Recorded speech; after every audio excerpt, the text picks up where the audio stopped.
Hello friends, good morning सभी को। और चलिए आज हम लोग पढ़ते हैं RS. Agarwal math CBSE board का चैप्टर नंबर 2A। तो यहाँ से शुरू होता है पोलोनोमियल का फर्स्ट चैप्टर, जिसका थ्योरी हमने वीडियो 1 में करा रखा है। और इसके लिए आज यह पोलोनोमियल का दूसरा क्लास होगा, जो आपके लिए बहुत बेनिफिट साबित होगा। तो चलिए शुरू करते हैं कि कैसे इस प्रश्न को सोल्व किया जाता है। यहाँ पे दिया हुआ है right it's degree. Right it's degree, इसका मतलब हुआ कि आप डिग्री को लिखें। डिग्री लिखें तो डिग्री लिखने के लिए मैंने बता रखा है कि जिसका पावर मैक्सिमम होगा, यानी कि अधिकतम power, maximum power. Maximum power कहने का मतलब है कि यहाँ पे x के power 5 minus 2x cube plus x plus root under 3। तो यहाँ पे देखिएगा मैक्सिमम पावर किसका है। इस पूरे पोलोनोमियल्स में मैक्सिमम पावर किसका है? x के पावर 5 है। x के पावर 5 है तो यहाँ पे मैक्सिमम पावर क्या हो जाएगा? तो मैं यहाँ पे लिख देता हूं maximum power. Maximum power of polynomial. Maximum power का मतलब हुआ कि जिसका पावर अधिक से अधिक है, यानी कि x के पावर 5, x के पावर 5, तो इसका डिग्री क्या हो गया? इसमें अधिकतम पावर, तो डिग्री इक्वल टू 5 हो गया आपका। अब यहाँ इसी का दूसरा, इसका दूसरा है माइनस लगा हुआ है। माइनस का मतलब होता है इनवर्स, यानी x inverse square, x inverse square minus x inverse plus 3, यानी कि अपने भाषा में कह सकते हैं कि माइनस में जितना छोटा डिजिट होता है, माइनस में जितना छोटा डिजिट होता है उसी को हम लोग बड़ा मानते हैं। क्यों ग्रेटर मानते हैं? क्योंकि आप एक बात ध्यान रखिएगा कि कर्ज ली हुई राशि अगर जितना कम होगा उतना ही आप माइनस में मतलब कम होंगे। अगर कर्ज ली हुई राशि आपका अधिकतम है तो आपको माइनस ज्यादा आपके अंदर में है। तो कर्ज ली हुई राशि कम ही सही है, इसलिए यह ग्रेटर होता है। तो इसके पावर, इसके मैक्सिमम डिग्री में आप क्या लिख सकते हैं? x इनवर्स, यानी कि 1 माइनस 1 इसका डिग्री है। अब चलिए कि दो पोलोनोमियल्स रहेगा, यानी कि मल्टीप्लाई में कोई टर्म रहेगा, जैसे x के पावर 5 y स्क्वायर। तो मल्टीप्लाई में अगर कोई भी पोलोनोमियल्स रहेगा तो इसका डिग्री हम क्या लिखेंगे? यहाँ पे जैसे आप देख रहे हैं x के पावर 5, तो इसका डिग्री 5 है।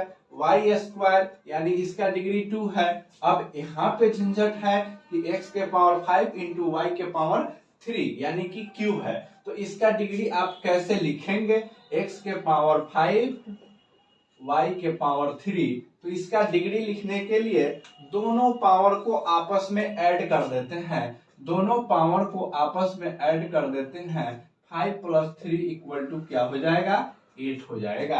यानी इसका मैक्सिमम पावर 8 हुआ, इसलिए डिग्री 8 होगा। अब हम लोग दूसरे क्वेश्चन में आएंगे कि identify constant linear quadratic and cubic. Cubic मैंने लिखना वहां जगह के अभाव में छोड़ दिया है। चलिए यहाँ पे क्यूबिक और पोलोनोमियल्स की बात करेंगे। कांस्टेंट के मतलब वह होता है जिसका पावर में 0 हो जाए और वैल्यू 1, 2, 3, 4, 5 कुछ भी हो सकता है। यानी कि जैसे कांस्टेंट कहने का मेरा अर्थ है, कांस्टेंट क्या होगा? वैल्यू, यानी x के पावर आप 0 करेंगे ना, x के पावर 0 करेंगे तो किसी भी पोलोनोमियल्स या किसी भी x y z का पावर 1, 2, 3 का पावर अगर 0 होता है, मान लीजिए 2 के पावर 0, 4 के पावर 0, y के पावर 0, 5 के पावर 0, इन सभी टर्म्स का वैल्यू 1 के बराबर होगा। इन सभी टर्म का वैल्यू 1 के बराबर होगा। तो इस सभी टर्म्स को आप कांस्टेंट टर्म बोल सकते हैं। तो कांस्टेंट के लिए पावर में 0, वैल्यू 1 के बराबर, वैल्यू 2 के बराबर, वैल्यू 3 के बराबर जब आएगा तो उस टर्म को आप कांस्टेंट बोल सकते हैं। तो यहाँ पे आप लिखने के लिए कैसे लिखेंगे? कांस्टेंट पोलोनोमियल, कांस्टेंट, बोलिए मेरे प्यारे छात्र, कांस्टेंट पोलोनोमियल को आप कैसे लिखेंगे? x के पावर 0, y के पावर 0, y के पावर 0 प्लस 5, इसको आप कांस्टेंट पोलोनोमियल बोल सकते हैं। अब लीनियर कहने का मतलब क्या है? Linear polynomial, linear polynomial, linear polynomials के मतलब होता है जिसके पावर में 2 लगा हो, जिसके पावर में स्क्वायर लगा हो, जिसके पावर में 2 लगा हो, जिसके पावर में स्क्वायर लगा हो, यानी कि X square, Y square, Z square, इन सभी टर्म्स को आप लीनियर बोल सकते हैं। तो इसका पोलिनोमियल कैसे होगा? X square plus 2, y square plus 5, z square plus 6। तो यहाँ पे इसको आप क्या बोल सकते हैं? लीनियर बोल सकते हैं। तो चलिए फिर क्यूबिक की बात कर लेते हैं कि क्यूबिक क्या होता है। कहने से, नाम से ही क्लियर हो रहा होगा कि क्यूबिक क्या होता है। क्यूबिक कहने का मतलब है जिसका पावर 3 हो। क्यूबिक कहने का मतलब है जिसका पावर 3 हो। क्यूबिक कहने का मतलब है जिसका पावर 3 हो। एक्स का पावर 3, सॉरी, एक्स का पावर 3, वाई का पावर 3, जेड का power 3, dot dot so on. Anyway कुछ भी हो सकता है यहाँ पे। जैसे आप लिख सकते हैं एक्स क्यूब प्लस 5, यह क्यूबिक है। वाई क्यूब प्लस 5, कुछ भी लिख सकते हैं। सिर्फ पावर का मेजरमेंट करना है कि पावर कितना है, तो क्यूबिक हो गया। तो अब आता है बारी की पोलिनोमियल्स क्या होता है। जब 3 टर्म्स के बाद में जाएगा ना, उसको आप लोग पोलिनोमियल्स बोल सकते हैं। अब आइए यहाँ पे क्वाड्रेटिक। अब क्वाड्रेटिक हो गया, क्वाड्रेटिक की ही तो बात किए थे अभी ना। क्वाड्रेटिक, क्वाड्रेटिक यानी कहने का मतलब है एक्स के power 3 plus x square plus 1, इसको आप लोग क्वाड्रेटिक बोल सकते हैं। अब क्वाड्रेटिक के बाद पोलिनोमियल्स आता है 4 टर्म के, तो यहाँ पे आप इसको कह सकते हैं कांस्टेंट। बोलिए कैसे कहेंगे इसको कांस्टेंट? इसलिए इसको कांस्टेंट कहेंगे कि यहाँ पे कांस्टेंट एक टर्म -7 प्लस एक्स है। अगर x का पावर मैंने 0 कर दिया, x के पावर 0 कर दिया, तो यह क्या हो जाएगा? -7 प्लस 1 प्लस 1 इक्वल टू 6 हो जाएगा। लेकिन कोई बात नहीं, यहाँ पे दोनों टर्म सेम है। इसके पावर में 1 लगा हुआ है, इसके पावर में कुछ नहीं है, तो क्या है? 1 है। इसके पावर में क्या है? 1 है। यानी कि इसको आप कांस्टेंट नहीं, इसको आप लीनियर बोल सकते हैं, जिसके पावर में 1 लगा हुआ हो। This is linear, this is linear. अब 2 लगा हुआ है, तो इसको क्या बोल सकते हैं आप? क्वाड्रेटिक। 2 लगा हुआ है, तो इसे आप बोल सकते हैं क्वाड्रेटिक। 3 लगा हुआ है, तो इसे आप बोल सकते हैं क्यूबिक। 4 लगा हुआ है, तो इसको आप बोल सकते हैं पोलिनोमियल। मेनी टर्म है, इसको बोल सकते हैं आप पोलिनोमियल्स। तो यहाँ पे सभी का आंसर क्लियर हो गया। अब कहता है right the coefficient of x cube. अब इस पूरे टर्म से इसको हम थोड़ा साफ कर लेते हैं कि यहाँ पे क्या होगा।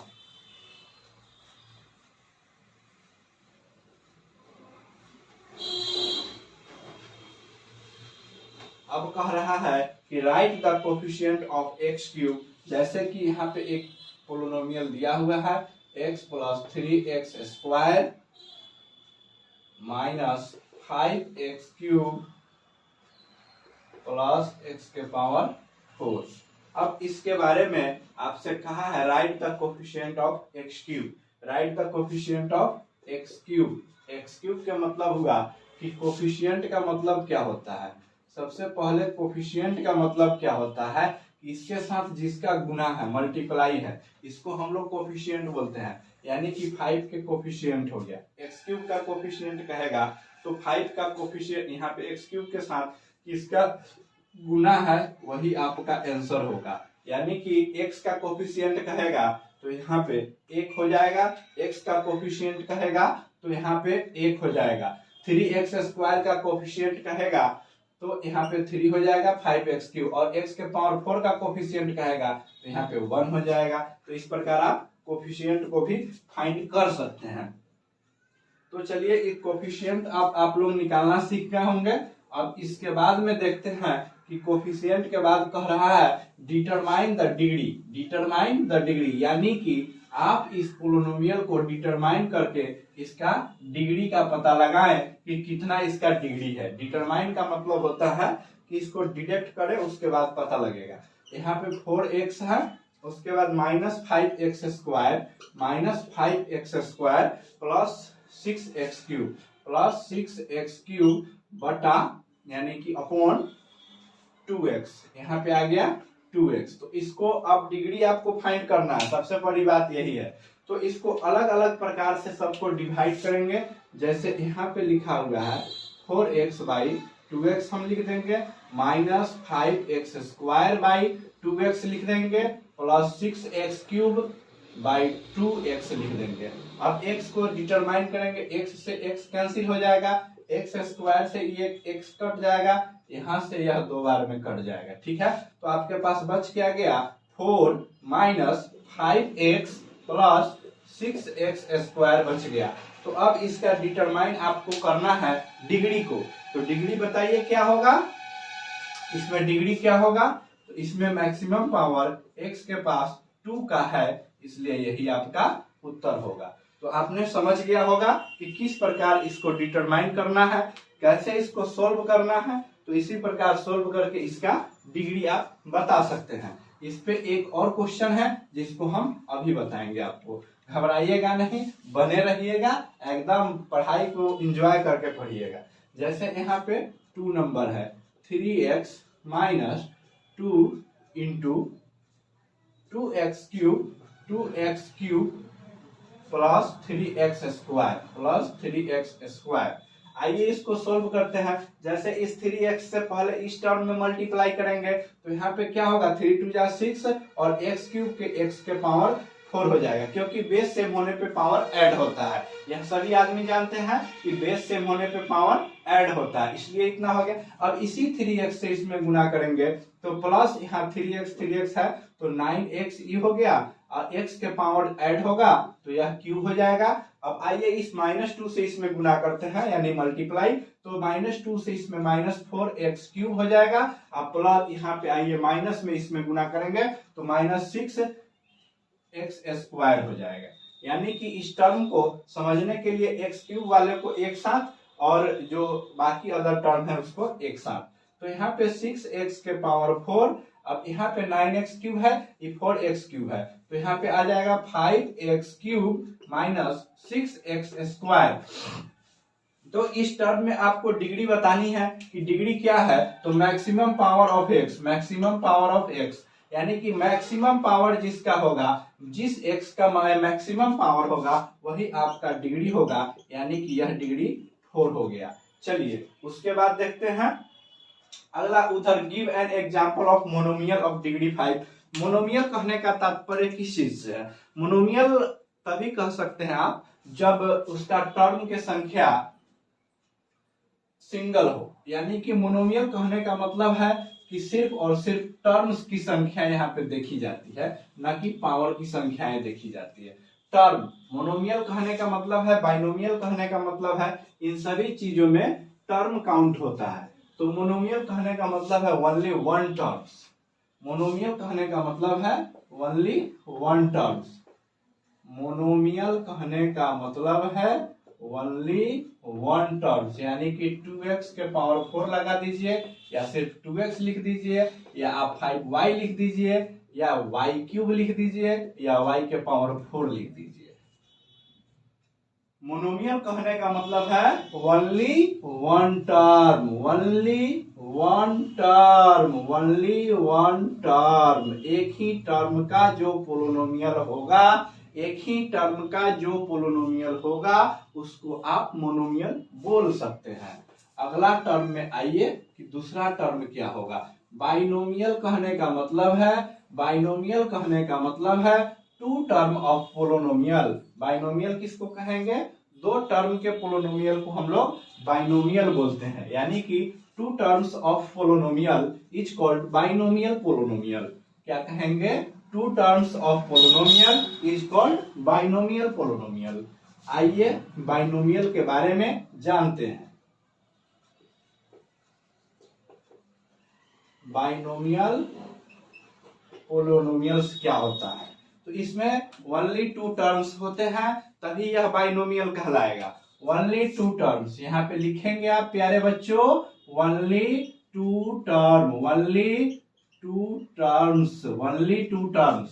अगर इसमें दो टर्म्स है तो आप इसे बाइनोमियल बोल सकते हैं। जैसे 2x square plus 4 2y cube plus y, यह एक बाइनोमियल है। तो इसे टर्म की संख्याएं देखना है कि टर्म्स कितना है। अब इसके बाद आता है ट्राइनोमियल। तो ट्राइनोमियल का मतलब होता है only three terms, trinomials, trinomials यानी कि only three term, only three terms. Terms की संख्या कितनी होनी चाहिए? 3 होनी चाहिए। अगर 3 से ज्यादा है तो वह पोलिनोमियल में काउंट होगा। यानी कि ओनली थ्री टर्म्स कहने का मतलब है कि 2x cube plus x plus x square plus x। इस प्रकार आप लिख सकते हैं इसको। थ्री टर्म्स का कोई भी यहाँ पे पोलिनोमियल हो जाएगा। यहाँ पे x y में कोई अंतर नहीं, वहां पे z भी हो सकता है, इसलिए कंफ्यूजन की कोई सवाल ही पैदा नहीं होता है। अब कह रहा है rewrite each of the flowing polynomial in standard form.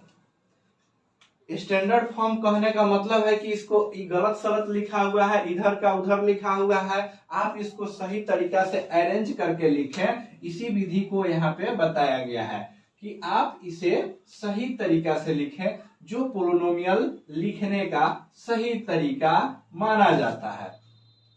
Rewrite each of the flowing यानी कि यहाँ पे जो लिखा हुआ है x minus 2x square plus 8 plus 5x का पावर 3 यानी 5x क्यूब। तो कह रहा है कि rewrite each of the following in standard form. तो रीराइट ये स्टैंडर्ड फॉर्म करने के लिए सबसे पहले यहाँ पे आपको लिखना होगा 5x cube minus 2x square plus x plus 8, यानी कि यह ही इसका स्टैंडर्ड फॉर्म है। तो इसी को आप सुधार के लिखना अगर सीख लिए तो यह क्वेश्चन आपको बनाने आ गया। इसी प्रकार भाई आपका यह एक्सरसाइज 2 कंप्लीट होता है। एडुकेयर एकेडमी को लाइक शेयर एंड सब्सक्राइब करें आप लोग, ताकि आपके बिना यह नहीं चल सकता है।